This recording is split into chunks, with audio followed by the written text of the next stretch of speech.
নমস্কার বন্ধুরা, কেমন আছো তোমরা সবাই? আশা করি খুব ভালো আছো। এখন ঘড়িতে বাজে সকাল 5:30। তোমরা তো জানো আমরা কালকে পুরীতে এসেছি। তো পুরী হোটেল থেকে কীরকম লাগে আজকে সমুদ্রটা, সেটাই তোমাদের সাথে শেয়ার করলাম। আজকে আমরা যাব প্রভু জগন্নাথকে পুজো দিতে। চলো সকাল সকাল আর বেশি বকবক করব না, আগে পুজোটা ভালোভাবে দিয়ে আসি, তারপর তোমাদের সাথে এসে আবার কথা বলবো। কেমন কি সুন্দর লাগছে দেখো। এখন অবশ্য সমস্ত দোকানপাট বন্ধ হয়ে আছে আর লোকজনও খুব কম। খুব নিরিবিলি শান্ত একটা পরিবেশ লাগছে, তাই না? চলো চলো, দেরি হয়ে যাচ্ছে, পুজোটা দিয়ে আসি ভোর ভোর। প্রভুকে দর্শন করতে আমরা হোটেল থেকে অটো করে এসেছি, আর অটো থেকে নেমে তারপর বেশ কিছুটা রাস্তা হেঁটে আসলেই তবেই মন্দিরের দর্শন পাওয়া যায়। সেটা তো আমরা সকলেই জানি। তো মন্দিরের দর্শন দেখো আমরা পেয়ে গেছি। এবারেও ভোর ভোর এসছি বলে মোটামুটি লোকজন আছে, তবে কতটা লাইন পড়লো সেটা নিয়ে একটু চিন্তা হচ্ছে। আসলে প্রত্যেকবারই আমরা আসি একটু বেলার দিকে, তখন প্রচণ্ড ভিড় হয়ে যায়। তাই এবারে আমরা মোটামুটি 6টার মধ্যে মন্দিরে পৌঁছে গিয়েছি। তো দেখছি সেরকম একটা লোকজন নেই, যারা আছে তারা বাইরেই আছে, লাইনে খুব একটা লোক নেই।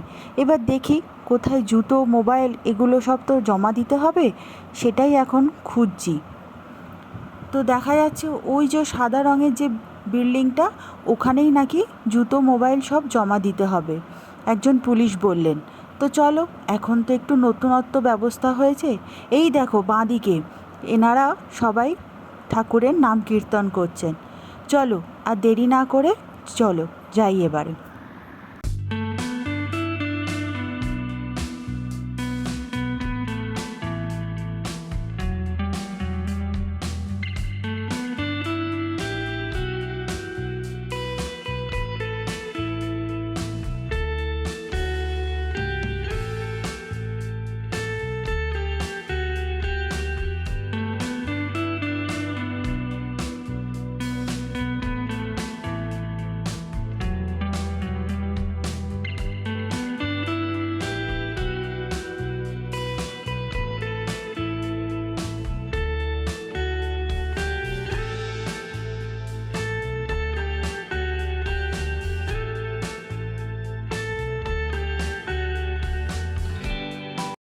আগের বারে যখন এসেছিলাম তখন বেশ কিছু ছেলে মেয়েকে দেখেছিলাম এখানে এইভাবে রাস্তার মধ্যে ছবি আঁকতে।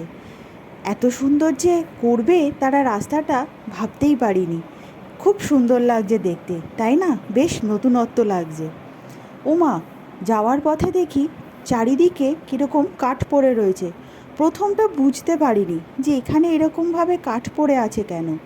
তারপরে এই চাকাগুলো দেখে বুঝতে পারলাম এই যে বস্তায় মুড়ে রেখেছে। তখন বুঝতে পারলাম প্রভু জগন্নাথ যে রথে চড়ে মাসির বাড়ি বেড়াতে যাবে।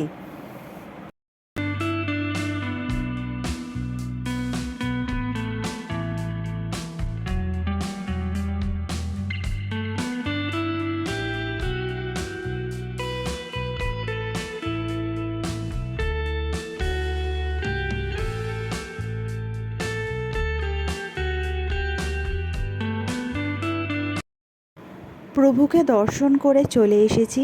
ভোর ভোর প্রভুকে দর্শন করে মনটা ভীষণই ভালো লাগছে আজকে। আর তোমাদেরও সকলের যাতে মঙ্গল হয় প্রভুর কাছে সেই কামনাই করি সর্বদা। যাই হোক, আমরা তো এবারে বাইরে বেরিয়ে এসেছি। বাইরে এসে দেখলাম রথের প্রস্তুতি বেশ জোর কদমেই চলছে। প্রথমে তো তোমাদের রথের চাকা দেখিয়ে দিলাম।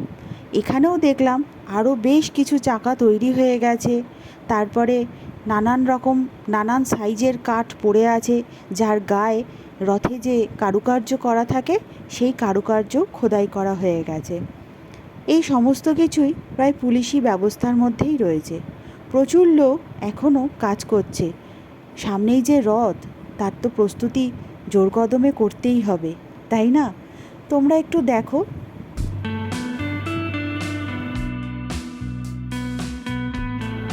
আমরা এর আগে যতবারই এসেছি এইভাবে রথ প্রস্তুত কোনো দিনই দেখিনি।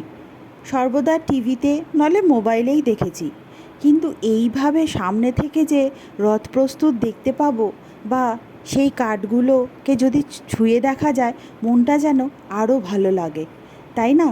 এটা আমাদের একটা নতুনভাবে পাওনা, প্রভু জগন্নাথ দর্শনের সাথে সাথে প্রভুর এই রথও দেখতে পাওয়া। যাই হোক, আজকের ভিডিওটা এইটুকুই ছিল প্রভুকে দর্শন করা নিয়ে। তোমাদের যদি ভালো লেগে থাকে তাহলে প্লিজ প্লিজ সাবস্ক্রাইব করো, আর লাইক করো, কমেন্ট করো। প্লিজ সবাই ভালো থেকো, সুস্থ থেকো, সাবধানে থেকো। আজকের ভিডিওটা এইটুকু। পরে কিন্তু আরও নতুন নতুন এক্সাইটেড ভিডিও আসতে চলেছে, তোমরা কিন্তু কেউ মিস করো না। প্লিজ প্লিজ সাবস্ক্রাইব করো। টাটা।